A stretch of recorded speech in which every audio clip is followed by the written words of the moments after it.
Mon roman raconte l'histoire de différents personnages des années 20 jusqu'à aujourd'hui à peu près, qui se succèdent dans notre Europe, un petit peu en Allemagne, un petit peu en France.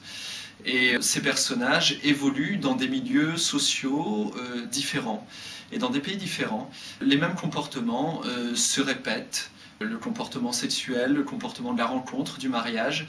Et c'est une espèce de suite de petites anecdotes de vie, de tranches de vie de ces 6 personnages qui vont se succéder jusqu'à la fin. Dans mon roman Ces gens-là, j'ai parlé de différents personnages sur des générations successives. Et en fait, à la relecture, il apparaît qu'on peut séparer les différents chapitres et lire ça comme un recueil de nouvelles. Cependant, quand on fait l'effort de tout lire, les uns après les autres, on comprend pourquoi les enfants ont des comportements un petit peu bizarres, un petit peu étranges, un petit peu symptomatiques ou traumatisés, en repensant à ce qui s'est passé avec les parents, avec les grands-parents, voire les arrière-grands-parents. C'est ce que j'ai essayé de montrer. Peut-être que vous le verrez, peut-être que vous le verrez pas. Je suis pas sûr que c'est une importance en fin de compte.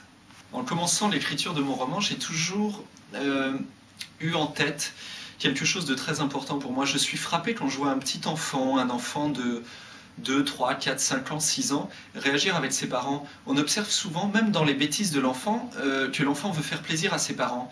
Et dans mon écriture, dans ce roman, j'ai essayé de montrer comment un enfant qui fait plaisir à ses parents absorbe les traumatismes des parents, presque pour les soulager.